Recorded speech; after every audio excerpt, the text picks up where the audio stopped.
আরো কোনো আপনজন আছে কিনা? মৌলবী চোখের পানি ছেড়ে দিছে, কবিরাজ রে আর একজন মানুষ আছে রে, ইনি হলেন আমাদের গর্ভধারিণী মা। তাহলে মাকে নিয়ে আসেন। মা আসতে পারবে না, দুইজনে ধরে ধরে নিয়ে আসেন। যাইয়া দেখে মা গলা কাটা মুরগির মতো লাফায়া লাফায়া কান্দে। মৌলবী দরজায় দাঁড়াইয়া ডাক দিছে, মা কাঁদতে হবে না, তোমার ছেলে ভালো হবে গো। শর্ত হলো মা তোমাকে যাইতে হবে। আমি আপনাদের কাছে ফাইসালা চাই, মা সন্তানের বিপদে কাছে আসবে কিনা? আরে মা বাবার কথা মতো যে জন চলে না, বলুন মা বাবার কথা মতো যে জন চলে না, আল্লাহ নবীজির দয়া তারা পাবি না। আইরে আল্লাহ নবীজির মা বাবাকে দুঃখ দিলে নামাজে রোজা যাইবি ফলে, মা বাবাকে দুঃখ দিলে নামাজে রোজা যাইবি ফলে, মার কলে যায় আঘাত দিলে খুদা সহে না, মার কলে যায় আঘাত দিলে খুদা সহে না, আল্লাহ নবীজির দয়া তারা পাবি না। আইরে আল্লাহ নবীজির দয়া তারা পাবি না। মা বাবা অতি আপন, মা বাবার করো যতন। আল্লাহু আকবার বলুন। মার ওয়াজ আমার আল্লাহ কোরআনে করেছে, আমার নবী হাদিস শরীফে করেছে। আমার আল্লাহ যদি মা বাবার ওয়াজ কোরআনে করতে পারে, এই মা বাবা চিনা বলুন আমাদের দরকার আছে কিনা? আমার নবী হাদিস শরীফে মা বাবার ওয়াজ শুধু করে নাই, মা বাবার জন্য আমার নবী চোখের পানি ছেড়ে কাঁদছে। 6 বছর বয়সে নবীর পুরা হয় নাই, সঙ্গীরা খেলার মাঠে, বাচ্চারা একসাথে, বিকাল হয়ে গেলে সব ছেলেদের বাবা এসে টাইনা টাইনা কোলে নেয়, 2 গালে চুমু দেয়, পকেট থেকে খেজুর খুরমা বাহির করে দেয়। আমার নবী মুখের দিকে তাকাইয়া থাকে। সঙ্গীরা রে কে রে এইভাবে আদর করে? জবাব দেয় সঙ্গীরা, এই লোকটা তার বাবা লাগে। আরেকজন কোলে নিলে আদর করলে, কে রে লোকটা? তার বাবা লাগে। এইভাবে সবাই বাবার কোলে উঠলো গো, একজন ওই দাঁড়ায়া রইলো, বাবা নাই, কোলে নেই না। আমার নবী সকলের মুখে মুখে তাকাইয়া চোখের পানিগুলো জর্জর করে ছেড়ে দিয়ে কান্দে। মাবুদ গো, সবাই বাবার কোলে উঠলো গো, আমার বাবা কই? আমার এদিকে কোলে নেয় না গো, আমারে কে কোলে নিবে? খবর পৌঁছলো মা আমেনার কাছে, তোমার মোহাম্মদ কান্দে গো মাঠে দাঁড়াইয়া। দৌড় দিয়ে গিয়ে দেখলেন এখনো কান্দে শিশু নবী। ডাকতেছেন, বাবা মোহাম্মদ কে মারছে, কে কান্দাইছে, বলো তোমার কে তোমারে ব্যথা দিল, দুঃখ দিল? তোমার দাদা রাতানে সব বিচার করাইবো।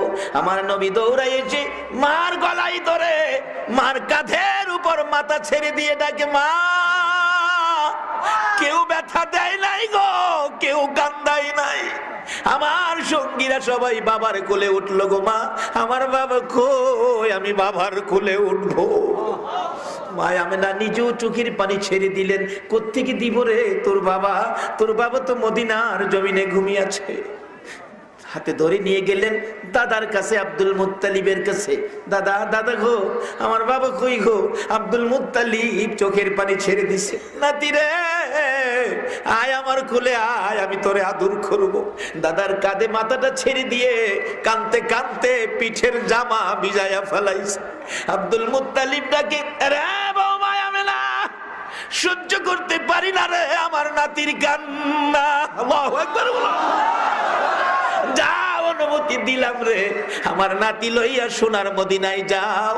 আমার কলিজার টুকরায় আব্দুল্লাহর কবরখানি আমার নাতিরে দেখাইয়া কলিজা ঠান্ডা করে নিয়া বাবার কবরে নিয়ে যাও। কবরটা দেখলেও তার কিছু শান্তি লাগবে, লম্বা ঘটনা। কিন্তু 5 জনের কাফেলা করে পাঠাইলেন। মদিনায় পৌঁছে মা আমেনা খাজা আব্দুল্লাহর কবরের পাশে দাঁড়াইয়া কান্দে। আমার নবী শিশু নবী জিজ্ঞেস করে, মাগো এখানে কেন কান্দো? মা আমেনা ডাকে, বাবা মুহাম্মদ যার ব্যথা লইয়া মক্কা থেকে মদিনায় আইছো, এই মাটির নিচে তোর বাবারে চির ঘুম ঘুমাইয়া রইছে। আমার নবী ডান দিকে বসে কিছুক্ষণ ডাকলেন, বাবা গো, ও বাবা উঠো। বাম দিকে বসে বসে কিছুক্ষণ ডাকলেন, মাথার কাছে বসে কিছুক্ষণ ডাকলেন, পায়ের কাছে বসে গড়াগড়ি করতেছে। বাবা গো, একটু মায়া নাই গো, আমার একটু কোলে লইয়া দাও না গো বাবা। মন কই আব্দুল্লাহ যেন মাটির ভিতর থেকে ডাকে, মাবুদ রে, আমার কবরের মাটি সরাইয়া দে রে। আমার আল্লাহ বলেন, আব্দুল্লাহ রে, না না, তোর উঠতে হবে না, কোলে নিতে হবে না, আমি আমার বন্ধুর ভালোবাসা দেওয়ার জন্য সমস্ত মাখলুকাতরে নির্দেশ করে দিয়েছি, সবাইকে নির্দেশ করেছি, সবাই তোমার মুহাম্মদকে ভালোবাসবে। লম্বা ঘটনার সংক্ষেপ, আমার নবী বাবার কবরের পাশে কাঁদছে। আমার আল্লাহ বলেন, বন্ধু গো, বাবার কবরের পাশে যেইভাবে চোখের পানি ছেড়ে কাঁদছো, আমি আল্লাহ কথা দিলাম, এইভাবে যদি বাবারে কবর শুয়াইয়া তোমার উম্মতেরা কান্দে গো, তোমার চোখের পানির সাথে উম্মতের চোখের পানি মিলাইয়া আমি তার বাবার কবর জান্নাতের বাগান বানাইয়া দিব। মার কোলে উঠে মদিনায় আসবেন, আবুয়া নামক স্থানে এসে মা জ্বর এসে গেল, তাবুটা নাইয়া প্রচন্ড জ্বর, বারবার ডাকতেছে, আমেনা, মোহাম্মদ আয় আমার কাছে আসো, আমার কাছে বাবা তুমি বসে থাকো। মন কয় আমি বাঁচবো না রে বাবা, আমি তোমার দেখে দেখে আমি মা বিদায় হব। আমার নবী মায়ের গলায় ধরে কান্দে রে, মা গো, বাবার ব্যথা অন্তর থেকে সরাইতে পারি না গো মা, তুমি যদি বিদায় হয়ে যাও আমি কই থাকবো, কারে মা কইয়া ডাকবো গো। প্রচন্ড জ্বর। লম্বা ঘটনা সংক্ষেপ করলাম, আমার নবীর দিকে তাকাইয়া দুইটা হাত বাড়াইছে মা আমেনা, বুকে চাপাইয়া ধরে দুই গালে দুইটা চুমো দিয়ে ডাক দিছে, উম্মে আইমান রে, আমার মুহাম্মদ রে দেখা রাখিস, আমি আমেনা বিদায় হয়ে গেলাম। আমার নবী দুঃখের দুঃখী রে, দুঃখের শেষ নাই। মাকে আবুয়া নামক স্থানে দাফন করে চোখের পানি গুলো ছেড়ে দিলেন।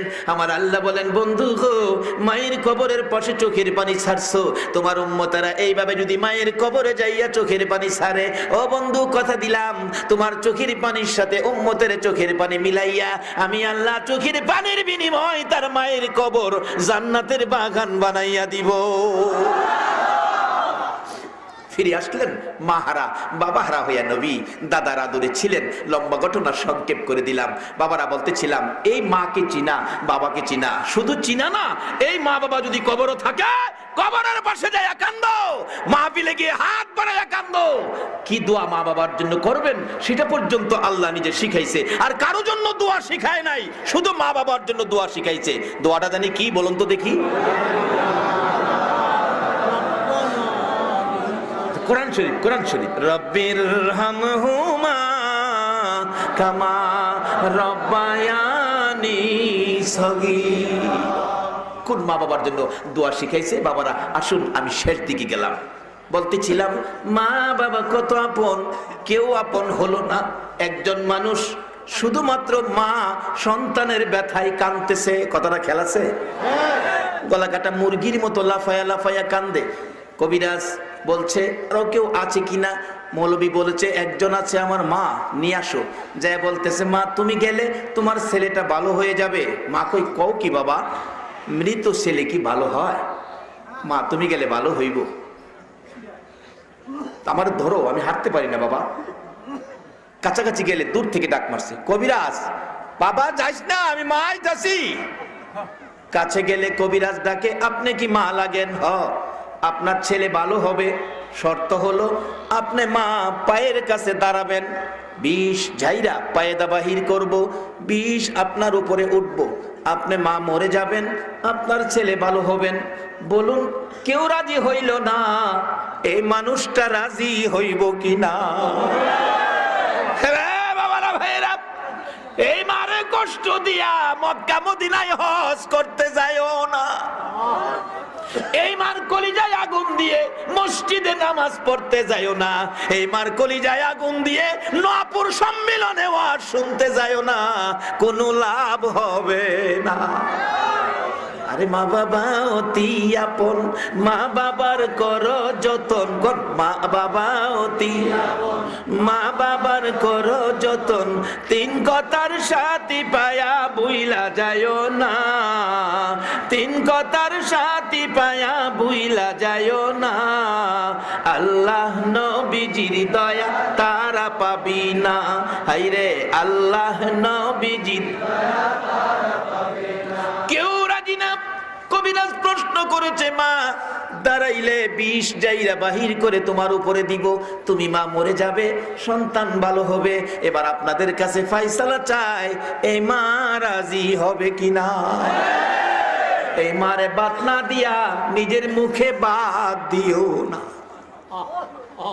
দোয়া কবুল হবে না তো। নামাজ পড়া ডাকলেও, মক্কা মদিনায় গিয়ে ডাকলেও দোয়া কবুল হবে না। কার দোয়া কবুল হবে? বাস্তবে আসুন। কষ্ট হইতেছে আপনাদের? বাস্তবে আসুন। তিন ব্যক্তি মুমিন, তিন মুমিন বাইরিছে আল্লাহর কুদরত দেখব, আল্লাহর কুদরত দেখতে বাইরিছে। আলেম ওলামার আছেন, জিগাইন হেরালে ঘুরতে ঘুরতে ঘুরতে ঘুরতে রাত্র হইছে, পাহাড়ি এলাকা। অনহ্যান তো শেরাটন হোটেল নাই, সোনারগাঁও হোটেল নাই, থাকবো কই? এটা পাহাড়ের গুহা। তিনজন মিল্লা পাহাড়ের গুহার ভিতরে শুয়া ঘুমাই দিচ্ছে। ঘটনাক্রমে উপরেতে বড় ফাতর সুইটে আয়া এটার উঠে পড়ছে। ঘুমতে উইটা দেহে কুদরত দেখাইছে, নিজেরাই কুদরত হয়েছে। কিরে দোস্ত, সে বিপদে পড়ছ, যাইবি কেমনে? মাথাটা তিনজনে ধাক্কায় দেহে, তিনজন কেড়ে 300 জনে ধাক্কাইলেও ফাতর সরানো। তিনজনে কয় কি করবি? কয় এখন আল্লাহ যে কইছে, আল্লাহ বলে নিকটে, আল্লাহর কাছে লোক কই। সুবহানাল্লাহ কর না। মুমিনদের খাসিলত হলো সুখে দুঃখে কার কাছে কইব? আল্লাহর কাছে কইব। আল্লাহর কুদরত দেখতে হয়েছে, বিপদে পড়ছি, আল্লাহর কাছে লোক কই। আল্লাহর কাছে যে কইবে, এমন কি বালা কাজ জীবনে করছস যে কাজটা দেখায় আল্লাহতে কইতে পারবে? তিনজনের একজনে কইতাছে, আমার জীবনে একটা বালা কাজ আছে রে, আমার জীবনে একটা বালা কাজ আছে। কি কাজ? আমার ফ্যামিলির মধ্যে আমি আইন করছিলাম, আমার রান্না বাড়া শেষ হইলে আগে আমার মা বাবা খাইবো। বাবারে ওয়াজ বাড়িতে নিও, আজকে বহুত ওয়াজ শুনছো মা বাবার ওয়াজ, আর আমি ওয়াজ দিতাছি, এটা বাড়িতে নিও। আমার ফ্যামিলিতে আইন করছিলাম, রান্না বাড়া শেষ হইলে আগে আমার মা বাবা খাইবো, এরপরে ছেলে মেয়ে বিবি বাচ্চা সবাই খাইবো, কিন্তু মা বাবার আগে কেউ খাইতে পারবে না। আল্লাহ, এই আইনটা আমি কি করলাম? লগের দুইজন কয়, দোস্ত আইনটা খারাপ না রে, তোরে এই আইনটা দেখা এলো, আমরা তিনজন হাত বাড়াই। দুইজন হাত তুলছে, হ্যাঁ ডাকতেছে, আল্লাহ মা বাবা আগে খাইবো, বুড়া মা বাবা আগে না খাইলে আমরা কেউ খাইছি না, ছোট বাচ্চারও খাইতে দিছি না। এই আইনটা যদি আমি ভালো করে থাকি, এইটুকু উসিলা করে অন্তত পক্ষে এই পাথরের একটা ভাগ, আমার ভাগটা তুমি সরাইয়া দাও। তাদের জীবনী লেখে চট করে পাথরের 3 ভাগের 1 ভাগ ফাইটা তোলার মতো উইরা গেছে। আলেমুল আমার আছে, কইয়েন ফাললে কইতে বলে মিছা কথা, উইরা গেছে। এই মা বাবারে কষ্ট দিয়া, বাবা ওয়াজ হইন না, কোনো লাভ হইতো না। আচ্ছা যদি মা বাবারে কেউ কষ্ট দিয়া থাকো, যায় মার ফাও বেরা যায়, কিচ্ছু কইও না। মা দেখবা খালি কিরে বুঝ কি বুঝছি, আজ আর ওয়াজে বুঝি ধরছে নাও বাজার বুঝছি, আর কোন লাগতো না, যাও আমি মাফ করে দিছি। আল্লাহর কসম মাফ চাইতে হবে না, মা দেখেন মাফ করে দিব। বলে হুজুর মা যে কবরও, তাইলে কালকা ফজরের নামাজটা হইরা কবরও যায়া পশ্চিম পাশে দাঁড়ায়া 2টা হাত বাড়ায় কান দেন, আল্লাহ আমার মা, আমি মারে কষ্ট দিছি, তুমি মারে কষ্ট দিও না, আমি মারে দুঃখ দিছি, তুমি মারে দুঃখ দিও না। আল্লাহ আমার মা আমারে 10 মাস 10 দিন পেটে রাখছে, আমার মারে তুমি মাফ করে দাও। তোমার দোয়াই যদি মা কবরে মাফ পেয়ে যায়, কবর থেকে রুহানি ভাবে তোমারে মাফ করে দিব। বাবারা ওয়াজ বাড়িতে নিয়ে অনুরোধ আপনাদের কাছে। একজনে দোয়া করছে কি, 1 ভাগ মা বাবারে রান্না বাড়া হইলে আগে খাইছে, আইন করছিলাম, তাইলে এই আইনটা যদি আমরাও করি, মা বাবা আগে খাইবো। বাবা না হয় বাড়িতে গেছো রাত্রে 10টায়, আগে গিয়া জিগাও, মা খাইছো নি গো? মা খাইছে তো অবশ্যই, তবু আগে জিগাও। মা কি হইব? খুশি হইব। বাবা কি হইব? 4 দিন জায়গা 5 দিন জায়গা একদিন বাবারে ডাকটা দেখে না, বাবা আরেকটা কয়, অহন তো বাইরেই তারু, তোরটা তো বাইরেছিস, আমার দেহে কিছু জীবনে আছে কিনা। ও যুবক, এই আমলটা তুমিও নেও। আমার জীবনে একটা আমল আছে কি, আমি একদিন চাচাতো বোনের চক্রান্তে পড়ে বিপদে পড়ছিলাম। শুধু আল্লাহ দেখব, আল্লাহর ভয়ে, আল্লাহ আমার নিকটে আছে, এই ভয়টায় আমি বিপদ থেকে উদ্ধার হয়েছি। গুনার কাজটা আমি করি নাই। আল্লাহ, এই দিনের কাজটা যদি তোমার কাছে পছন্দ লাগে, আমার বাগের বিপদটা উদ্ধার করে দাও। পাথরের আরেক বাঘ সইরা গেছে, আরেক বাঘ রইছে। দুইজন বাইরে তার 3 জন কয়, কিরে তোরা দুইজনেরটা পাইছস, আমি দেখি জীবনে ভালো কাজ করছি কিনা। হ্যাঁ, ভালো কাজ কি? তার বাড়িতে একটা লোক কাজ করতো, তার কাজ করতে করতে 8 দিন একটা টাকা তার মজুরি হয়েছিল। 8 দিন কাজ করার পরে হঠাৎ বন্ধের থেকে কি খবর আইছে, দুঃখের খবর। ওই কর্মচারীটা টাকা না লইয়া ওই হয়ে গেছে গা। মালিক বাড়িতে দেখে কর্মচারী নাই। কি রে, হ্যাঁ কই গেল? এত টাকা ফানা, টাকাটা নিল না। তার টাকায় আমি 1 টাকায় একটা বকরি ছাগল কিনা পাহাড়ও সাইরে দিছি। এই ছাগলটা বাচ্চা দিতে দিতে প্রায় 1-150 ছাগল হয়েছে। অনেক বছর পর ওই লোকটাই আমার দেখে ডাকতেছে, চাচা আপনার বাড়ির কাজ করছিলাম, কিছু পয়সা ফানা আসলাম, অনেক দিন হয়েছে, আপনার মনে নাও থাকতে পারে। চাচা, আমার দাবি নাই আপনার প্রতি, যদি মনে থাকে তা আমার টাকাটা দিলে দিতে পারেন, না হলে আমার দাবি নাই চাচা, অনেক দিন হয়েছে, মনে নাও থাকতে পারে। বাবা তুমি আইছো, এই যে দেখো পাহাড়ে ছাগল 150-200 ছাগল হইব, কই সবগুলি তোমার, তুমি লয়ে যাও। এই বেটা আমি ফানা 1 টাকা আমার 200 ছাগল দেয়া। আমার ঠাট্টা করতেছেন চাচা, দিলে দিবেন, না দিলে নাই জামুগা, ঠাট্টা করতেছেন। দেখো আল্লাহর কসম করে কই সবগুলি ছাগল তোমার। চাচা আমি জানতাম চাই কেমনে আমার, তোমার টাকাটা দিয়া যেদিন তুমি গেছো গা, এই দিন একটা ছাগল কিনা পাহাড়ও ছাড়ছি, এই ছাগলটা বাচ্চা দিতে দিতে এই সবগুলি বাচ্চা ছাগল তোমার, এই তোমার টাকার কিনার থেকে হইছে। কাজী এর একটা ছাগলের প্রতিও আমার লোভ নাই, সবগুলি তোমার, তোমার হকটা বাবা তুমি তাড়াতাড়ি লইয়া আমারে আজাইর করো।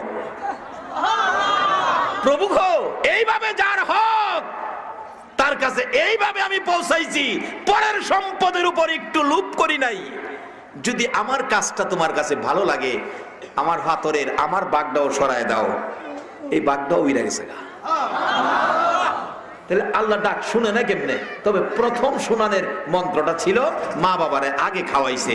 বাবা যদি মা বাবা থাকে, এই আইনটা তুমি ফ্যামিলিতে করো, আজকের সাবজেক্ট সার্থক হবে, তোমাদের জীবন সার্থক হবে, মাহফিল সার্থক হবে যদি এই আইনটা তুমি করে এই রোজগারটা করতে পারো। যাই হোক, আমি শেষ দিকে চলে গেলাম। মা রাজি হলেন, বাবা আমি রাজি। কথাটা খেয়াল আছে? বাবা আমি রাজি বলতেছে। মা হ্যাঁ তুমি রাজি? বলে হ রাজি। বাবা একটা শর্ত, আমি তো দাঁড়াইয়া থাকতে পারি না রে বাবা, আমি বসলে হইবনি। আচ্ছা মা কি কইতাছে? সন্তান সব শুনতেছে নি? তাইলে বুঝলো এই দেশে আপন যে কে আছে, আর বুঝে আইছে কিনা? কেউ রে আপনত্বের দিকে আনতে পারলো না, একজনই শুধু পাইলো। বলুন লোকটাকে। বাবা আমি বসলে হইব, দাঁড়াইতে পারি না। কবিরাজ বলেন বসলেও হবে। বসে গেছে মা, বসে অবশেষে কানতে কানতে সন্তানের পায়ে হাত লাগাইছে।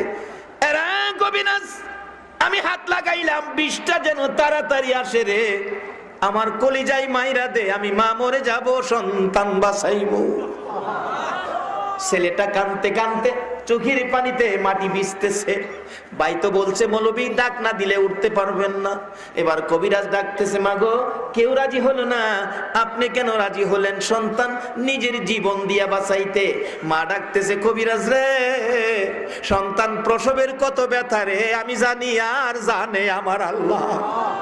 এরা কবিরাজ প্রথম সন্তান হলে মা জাতি মেয়েদের কষ্ট বেশি হয় রে কবিরাজ। আমার প্রথম সন্তান ছিল এই ছেলেটা, একদিনের ব্যথা, কত ব্যথা, জিব্বা কামড়াইয়া সহ্য করছি, কারো কাছে কই নাই। দ্বিতীয় দিনের ব্যথা রে কবিরাজ, জিব্বা কামড়াইতে কামড়াইতে কাইটা ফেলাইছি, কারো কাছে কই নাই। তৃতীয় দিনের ব্যথা রে সহ্য করতে পারি না, জ্ঞান হারা হয়ে গেছি। মুরব্বী মহিলারা দরজা বন্ধ করে আমার মাথায় পানি দিছে, আর আমি ডাক দিছি, মুরব্বী মহিলারা গো সন্তান প্রসবের এত ব্যথা গো আমি আগে জানি না, আমার 2 টাকার বিষ কিনা দাও গো, আমি বিষ খাইয়া মৃত্যুবরণ করি।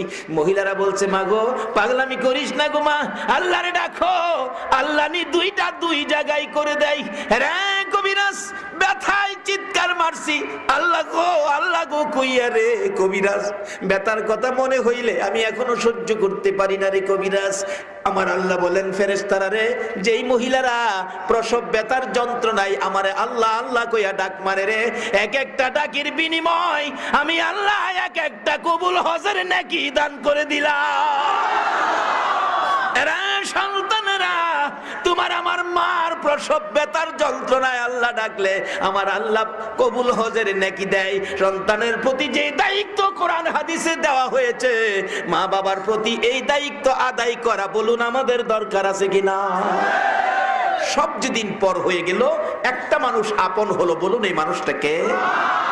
কবিরাজ বলতেছে, মা এই নাকি কষ্টের কথা মনে হয়েছে রে কবিরাজ, এটাই শেষ নয় রে বাবা। আমার বালতির পর বালতি রক্তক্ষরণ হলে লোকেরা কানাকানি করে বলছে আমি নাকি মরে যাব, কিন্তু আমার বাবা দুনিয়াতে এসে ওয়া ওয়া করে চিৎকার মারলে আমি মা রক্ত মাখা হাত বাড়াইছি, দাও গো আমার কোলে দাও। এই রক্ত মাখা হাত বাড়াইয়া এই সন্তান কোলে লইয়া আমি মা সব ভুলে গিয়েছিলাম, মৃত্যুর মুখে গিয়েছিলাম এই সন্তানের জন্য। আজকে ছেলে মারা যাবে, আমি মা বেঁচে থাকবো সম্ভব নয়, আমি মার জীবন শেষ করে দে, আমার সন্তানটারে বাঁচাইয়া দে। একজন মানুষ পাওয়া গেছে নিজের জীবন দিয়া সন্তান বাঁচাবে। বলবি ডাহে, ভাই ভাই উঠেন, ভাই উঠেন, ভাই তো উঠে না, মুখের চাদরটা সরাইয়া কানতে কানতে মাটি ভিজতেছে। ছেলেরা কয়, চাচা কইল আব্বা মারা গেছে, হন্দি বলে উঠেন, মুখটা দেখা মুখ কেমনে?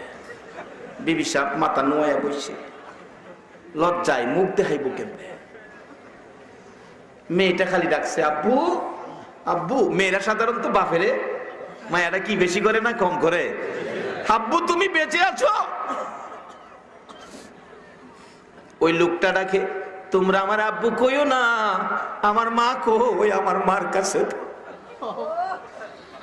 মা একটা চিৎকার মেরে দৌড়াইয়া সন্তানের গলায় ধরে ডাকে, বাবা গো তুমি কি বেঁচে আছো গো বাবা? আমি মা তোমার জন্য জীবন দিতে চাইছি।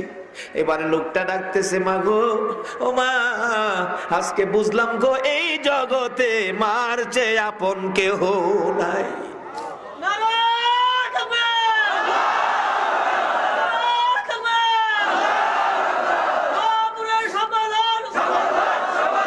আমিন আমিন আমিন আমিন।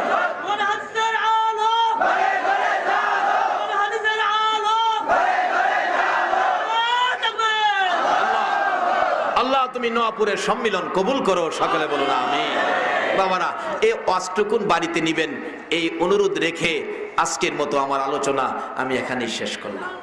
আজকের সাবজেক্ট অনেকেই ওয়াজ করেছে, আমি একটু ভিন্ন দিকে গেলাম বোঝানোর জন্য, অনেকটা কোরআন হাদিসের বাহিরেও গেছি বাস্তবতা বোঝানোর জন্য। আপনাদের কষ্ট হয়েছে না তো? আসুন, একজন উঠবেন না, দোয়া না করে উঠবেন না, আমি অনুরোধ আপনাদের এতক্ষণ বসে রয়েছেন দোয়াটা করে যান, একটু দুরূদ শরীফ দোয়া হয়ে যাবে। আল্লাহুম্মা সাল্লি ربنا ظلمنا أنفسنا وإن لم تغفر لنا وترحمنا لنكونن من الخاسرين رب ارحمهما كما ربياني صغيرا رب العالمين। জানি না গো কেমনে তোমারে ডাকবো, জানি না গো কিভাবে ডাকলে জীবনের গুনাহ ক্ষমা পাবো, জানি না কিভাবে ডাকলে তোমারে খুশি করতে পারবো। মাবুদ গো, না জানিয়া জানিয়া না জানিয়া ইচ্ছা অনিচ্ছাই প্রকাশ্যে গোপনে বহু গুনাহ করে ফেলেছি, তারপরও আজকে বেবুস শিশুর মতো তোমার কাছে দুইটা হাত বাড়াইছি। মাবুদ, দুনিয়ায় দেখছি গো, সন্তানেরা যদি মার কাছে হাত বাড়ায়, মা দৌড়ায় এসে সন্তানের এটাই না কুলে নেয়, দুই গালে চুমো দেয় আর বলতে থাকে আমার কাছে হাত বাড়াইছো, আমি মায়ের মন চায় তোমার কলিজাটা খুইলা দিয়া দিতাম। বাবার কাছে হাত বাড়াইলে বাবা সন্তানের দুই গালে চুমো দেয়, তাই না কুলে নেয়, পকেট থেকে 500 টাকার নোট বাহির করে দেয়। মার মতো দরদি যদি সন্তান হাত বাড়াইলে কলিজা সিরা দিতে চায়, বাবার মতো দরদি যদি সন্তানে হাত বাড়াইলে 500 টাকার নোট দিয়ে দেয়। তোমার 99 ভাগ মায়ার দুয়ারে তোমার আদুরের বান্দা বান্দিরা হাত বাড়াইছে গো আল্লাহ, তুমি তাদের হাতে কি দিবা গো? কি দিয়ে তোমার ইজ্জত রক্ষা করবা গো আল্লাহ? আল্লাহ গো, সর্বপ্রথম একটা দরখাস্ত করি, আমাদের তামাম জিন্দেগির গুনাহগুলো ক্ষমা করে দাও আল্লাহ। আমরা তো গুনাহ করে ফেলেছি, স্বীকার করছি আমরা গুনাহ করছি, বিদায় তোমার কাছে মাফের জন্য হাত বাড়াইছি। তুমি বলো না, মাপ যদি না দাও আমরা আর কই যাবো রে আল্লাহ? দুনিয়ায় দেখছি সন্তান অপরাধ করলে মা যদি মারে, কানতে কানতে বাবার কাছে যায়। বাবার কাছে অপরাধ করলে বাবা যদি মারে, কানতে কানতে মায়ের কাছে যায়।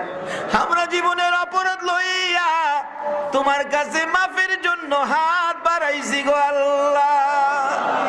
তুমি যদি মাফ না করো, বলো আমরা আর কার কাছে যাব রে আল্লাহ?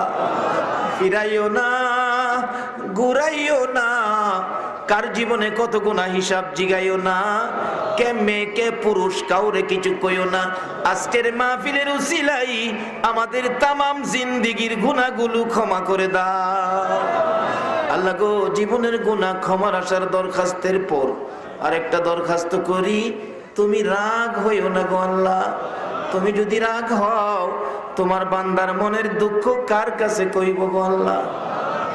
আমরা যারা হাত বাড়াইছি, আমাদের মধ্যে আমি জানি না কার জানি মনে দুঃখ। হুজুর, মনে বড় দুঃখ গো, আমরার মা নাই গো, মা নাই। কার জানি মনে দুঃখ গো, আমরার বাবা নাই গো, আমরার বাবা নাই। যেই বাবা সন্তানের কত মায়া করতো গো, রিক্সা চালাই বাবা, সকালবেলা রিক্সা লইয়া বাহির হইছে, ছেলেটা পিছে পিছে গেছে, আবু আবু আজকে আমার জন্য কম লাইনো বাবা। রাতে 8টা পর্যন্ত রিক্সা চালাইছে, চাল ডালের পয়সা হইছে, রিক্সার পয়সা হয় নাই। সন্তানের কথা মনে হইছে, কমলার কথা কইছে, বাবা আরো 4 ঘন্টা সময় বেশি রিক্সা চালাইতে। 12টা বাজে একালি কমলা কিনে বাড়িতে যাইয়া দেখে রে আদুরের সন্তান ঘুমিয়ে গেছে। মাতার পাশে বসে ডাকতেছে, বাবা বাবা উঠো, তোমার বাবা কমলা লই আইছে, উঠো বাবা, উঠো না বাবা উঠো। ডাইকা উঠাইয়া বসাইলে আবার ঘুমিয়ে যায়। মা ডাকতেছে, ছেলেটা ঘুমাইছে, কেন বিরক্ত করতেছো? বাবা জবাব দেয়, বিবি 4 ঘন্টা সময় বেশি রিক্সা চালাইছি কমলার জন্য রে। এই কমলা যদি আমার বাবারা না খাওয়াইতে পারি, আমি বাবার সারা রাত ঘুম হবে না। এই দরদি বাবা হারা কে জানি হাত বাড়াইছে রে আল্লাহ। ওই মা হারা কে জানি হাত বাড়াইছে, যে মা সন্তান কোথাও গেলে পিছে পিছে রাস্তা পর্যন্ত যাইতো। সন্তান গাড়িতে উঠে গেছে, মা রাস্তার কিনারে দাঁড়ায় থাকতো। যত দূর গাড়ি দেখা যায়, মা এতিমের মতো দাঁড়ায় থাকে। 2 কিলোমিটার যাওয়ার পরে ছেলেটা গাড়ির জানালা দিয়া মাথাটা বাহির করে দেখে, পিছনে তাকাইয়া মা দিয়ে হনো দাঁড়াইয়া রইছে। হাতে ইশারা করে বলছে, মা গো, মা বাড়িতে যাও গো মা। মা ইশারা দিয়া বুঝাইতেছে, বাবা রে আমারে বিদায় দিস না রে বাবা, যতক্ষণ তোমার গাড়ি দেখা যায় আমি মা দাঁড়াইয়া থাকবো, রাস্তায় বাড়ি যাব না। এই দরদি মা বাবা হারা কে জানি হাত বাড়াইছে গো আল্লাহ। আর দেরি করো না, এই মুহূর্তে ওই সকল মা বাবার কবরগুলো জান্নাতের বাগান বানাইয়া দাও আল্লাহ গো। মা বাবা যারা দুনিয়াতে আছে হায়াত বাড়িয়ে দাও। মা বাবা কেমন জিনিস বুঝার তৌফিক ছেলে মেয়েদেরকে দান করে দাও। ইয়া আল্লাহ আমার আব্বা জানের হায়াত বাড়িয়ে দাও। ইয়া আল্লাহ দাদা দাদি নানা নানি শ্বশুর শাশুড়ি আলিয়াউলা অংশধর ধর্মই মুরব্বী পাড়া প্রতিবেশী খানদানবাসী মহব্বতী নোয়াপুরের জমিনের নিচে, এই এলাকার জমিনের নিচে, সারা বাংলার জমিনের নিচে যত মুমিন মুমিনাত ঘুমিয়েছে, মাহফিলের উসিলাই সকলের কবর জান্নাতের বাগান বানায়া দাও মাবুদ গো। এই মাহফিল 8 দিন ব্যাপী নোয়াপুরের জন্য ঐতিহাসিক মাহফিল। নোয়াপুরের মাহফিল তুমি কবুল করছো নিগো আল্লাহ। বাবার বয়সের মুরব্বীরা এই মাহফিলের জন্য কষ্ট করে গো আল্লাহ, এই মাহফিল তুমি কবুল কইরা লও গো আল্লাহ। আজকে 6 দিন বিদায় হয়ে যায়, আরো 2 দিন মাহফিল হবে। এই 2 দিন মাহফিল আলোচনা শোনার তৌফিক সবাইকে দান করে দিও গো আল্লাহ। 6 দিন পর্যন্ত যা কায়েম রাখো গো আল্লাহ। এই মাহফিলে যারা আসবে, সাহায্য সহযোগিতা করেছে, করবে, সকলকে তুমি আমার নবীরে একদিন ঘুমের ঘরে স্বপ্নে দেখাইয়া দিও গো আল্লাহ। তোমার নবীর একদিন স্বপ্নে দেখাইয়া আমাদের কলিজা ঠান্ডা করে দিও গো আল্লাহ।